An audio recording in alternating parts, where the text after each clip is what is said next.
All right. Did they talk about the interview that Mary Beth did with the police after the shooting? That's also still up in the air. Mary Beth gave police a statement hours after she killed her husband, but she wasn't given the police caution. That's when police warn someone that they can have a lawyer if they want, or anything that they say can be used against them. Harshbarger's lawyer wants the audio, 45-minute interview, excluded from the trial because she wasn't read her rights that night. But one of the RCMP officers who did the interview testified that they were treating her as a witness to an accident, that they didn't read her rights because they had no indication that this was a criminal matter. Now, retired RCMP Corporal Wayne Russell told the court that if at any time during the interview he felt that she said something that would have led her to being charged, he would have stopped the interview and given her the police caution. All right, David, what do you think might happen today? We're going to hear more evidence on whether that audio tape of Mary Beth Harshbarger should be entered into evidence at the trial, and possibly a ruling on whether it's in or out. All right. Thanks for this. Anytime. All right, that's CBC reporter David Seltzer. On Saturday, September the 25th, CBC Newfoundland and Labrador is throwing open its doors in St. John's. Drop by between 12 and 5 p.m. to see how CBC programs are made and meet some of your favorite hosts. We'll have crafts, live music from the Dardanelles, Sandy Morris, and others. Don't forget to bring along a non-perishable food item for the Food Sharing Association. That's at the CBC Production Center on University Avenue, Saturday, September the 25th, between noon and 5. It is 4 minutes before 8, and the Rick Mercer Report returns to CBC Television tonight. Another new season. I think it's his 8th. This week, Rick goes to Shanghai. He visits Expo 2010 and the Canadian Pavilion. Plus, gets a special tour of the city. Now, here's Rick's rant from the show with his very opinionated take on Canada's political leadership.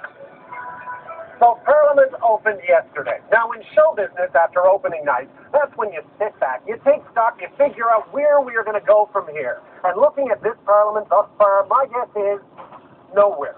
None of our political leaders want this Parliament to work, which is a good thing to know, because that way, when you see them stand up and say they want this Parliament to work, you can judge for yourself how good they are at lying.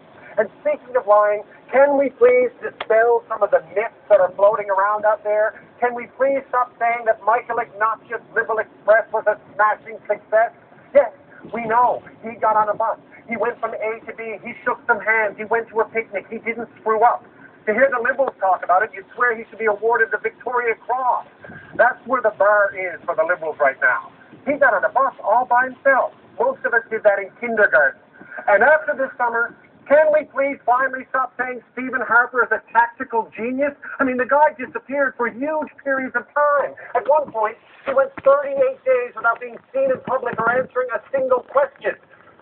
I have dead relatives that communicate more than that. And then when he did come out of the basement, he only did it long enough to abolish the long-form census, which is genius if you're running for the leadership of the Flat Earth Society. So I guess you could say, looking at this Parliament, I'm in a glass half empty kind of mood. Right now, I'm just looking for a leader. Any leader at all who will tell the truth, pull the trigger, and send us to the polls. Because I don't want an election. I want a whole new cast. The Rick Mercer Report, a brand new season starting tonight on CBC Television. And I should also mention that Rick's going to get up early, and he's going to join us live after the 8 o'clock news. Cecil Hare joins us right now from the streets of St. John's. Rick's pretty lucky he's not here this morning. Hi, Cecil. Oh, Jeff, it's a wet, nasty old morning out here, and foggy, too, up on Torbay Road where I am right now. The rain comes and goes in heavy sheets at times, and then it eases off, and then it comes back, and it's back again at this hour. On Twitter, people are telling me they're hearing thunder and seeing lightning in parts of Torbay, Guswell Drive, Highland Drive, and also in Conception Bay South, Mount Pearl, Paradise. It's all over us at this hour. It also means that the roads are in not good shape at all. I was on the Ring Road earlier on. The ruts are completely filled in. I noticed the speeds are a little slower this morning, too, so just keep an eye on those ruts as well.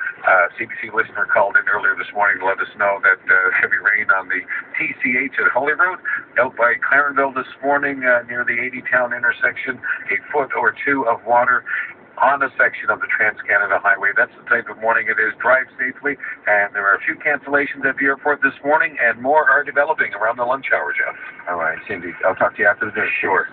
All right, let's head to Marystown right now. Sam Sinion, of course, the mayor there. He joins us on the line. Good morning. Morning, Jeff. I've only got 60 seconds. What's the situation in your town? Oh, it's a terrible day. It's a real classical storm, one of the worst rainstorms I've ever seen in my adult lifetime.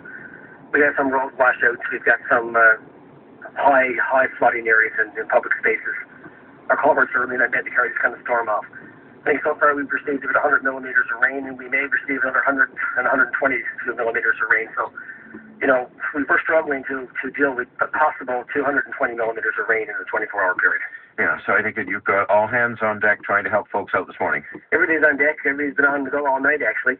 But the water's a difficult commodity to deal with. Once they hit the ground, you got to try and work with it. And I've just never seen such a quantity of rain ever in my adult lifetime in this area of the province. All right, appreciate the update, and good luck through the morning. Thank you. We appreciate it. Sam Senior, the mayor of Marystown. Yes, we have tropical storm warnings, rainfall warnings, wind warnings, and a hurricane watch up for all of eastern Newfoundland. Very big winds to come this afternoon, and probably 100 millimeters of rain for the St. John's area. News is next. It's 8 o'clock. This is the CBC Morning News. I'm Nancy Walsh.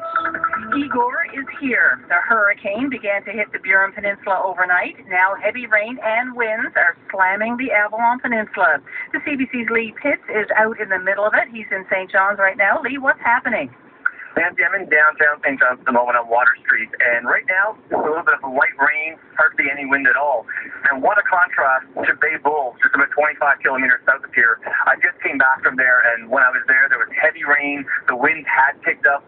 Fishermen were down checking on their boats. They plan to do that throughout the day. And apparently on the southern Avalon, we're seeing heavy rain there as well as it moves north. Already we're hearing reports of intense water buildup on parts of the Trans-Canada Highway. 2 feet of water built up along 80 Town there in the Clarenville region, so police are advising people to be careful driving there. And throughout eastern Newfoundland, schools are closed this morning, and that will be reassessed later in the day as the heavy wind and those strong rains make their way in. That's CBC reporter Lee Pitts in St. John's. The Burin Peninsula is the hardest hit so far. The rain and wind started pounding the area early this morning. Joanne Brushett lives in the tiny community of St. Bernard's, Jacques Fontaine, and she is stranded in her house this morning. The water is right to my bridge. I haven't got no water in my house yet, but the next door neighbors do have got the water. The fire department is on the way now, right there. So now I don't know what they're going to do because that much water over, you can't do much. You got the boat there now for to get the dollar first, the night first, and then they're going to come and get wet. We have a report that the road between Jacques Fontaine and nearby Harbour Mill has been washed out. Now, further south in St. Lawrence, they've had more than 150 millimeters of rain so far. Daryl Doyle is the town's fire chief. We got some of the hallway there by the school and Route 220 that is deteriorating, and the water starting to run across it now. That's a big concern. And in our town itself, there's a few roads there by the riverhead, which locals know, and the post office, which is impassable now because there's over a foot, almost 2 feet of water on the roads there right now. That's Fire Chief Daryl Doyle in St. Lawrence. Tell us what Igor is doing to your area. You can send us your news, photos, and cancellations. Get in touch with us on our website, cbc.ca/NL. American justice officials want the courts in Newfoundland to keep John Joseph Banville behind bars until he's sent back to the U.S. Banville was picked up yesterday in Placentia. He's been living there since March, but police say he's wanted in Alabama on sex charges. Stacey Adams, the assistant district attorney in Morgan County, Alabama, tells CBC News Banville has been on the run for 4 years. This jurisdiction, the state of Alabama, has filed a request to have him held without bond for his failure to appear here, him being a flight risk, that is, and our belief that on the basis of the charges and the situation that he finds himself in, that he might be a risk to the public. We were notified that the location that he was picked up in was adjacent to a school. He's been there for quite a period of time. Adams says the 65-year-old has a previous conviction for aggravated sexual assault on a child. He's also wanted in the States for failing to register as a sex offender. A murder trial in Corner Brook will hear more medical evidence today. The court is hearing the case against Jeffrey Tippett. He's charged with second-degree murder in the death of an 11-month-old. Paul Piggott now with the latest. The court is starting to get a sense of the severity of Cameron Rose's injuries before the infant was rushed to a Corner Brook hospital in January of 2007. Yesterday, a radiologist testified that a CT scan of the baby's brain showed severe internal swelling and bleeding consistent with severe trauma. But the same doctor told the court that there was no evidence of a skull fracture and that the baby had no bruising or cuts on his scalp. So the question of how Rose suffered such severe brain trauma remains unanswered. It's an issue that's most likely to be the focus of today's testimony. 3 doctors are expected to take the stand today, including a specialist on pediatric ophthalmology at the Janeway Hospital. That's where Rose was medevaced as doctors tried in vain to save his life. The Crown is also planning to bring in by video teleconference from British Columbia a medical expert on brain trauma. Paul Piggott, CBC News, Corner Brook. The back and forth between doctors and the provincial government is continuing. The latest move has the provincial government calling on doctors to accept the contract they're being offered. In a statement emailed to CBC News, the Finance Department said the proposal will give doctors here essentially the same pay as doctors in the rest of Atlantic Canada. The latest negotiations update from the Doctors Association says the government made the exact same offer last spring. At the Mary Beth Harshbarger trial, lawyers are tangling over what evidence the court should hear. A judge in the case is being asked to decide whether an interview she gave to the police should be played in court. David Zeltzer now with the latest from the trial. Just 6 hours after she shot her husband, Mary Beth Harshbarger sat down at the hunting lodge where they were staying to tell 2 RCMP officers what happened. The audio of the 45-minute conversation was recorded. Now the Crown wants to play it for the judge. But her lawyer doesn't think that's right. Carl Linder says his client wasn't told at the time that anything she said could be used against her. Wayne Russell is one of the RCMP officers who interviewed Harshbarger. He told the court that the warning wasn't needed because at the time the interview was considered to be a statement from a witness, not a statement from someone who faced criminal charges. He said police were working on the premise that what happened was an accident. He said if they had any indication during the interview that Harshbarger had done something criminal, they would have stopped her from talking and given her the police caution. David Zeltzer, CBC News, Grand Falls, Windsor. A controversial plan to build houses on Signal Hill has received approval from St. John City Council. The plan calls for 8 townhouse-style homes to be built on private land near the Johnson Geocenter.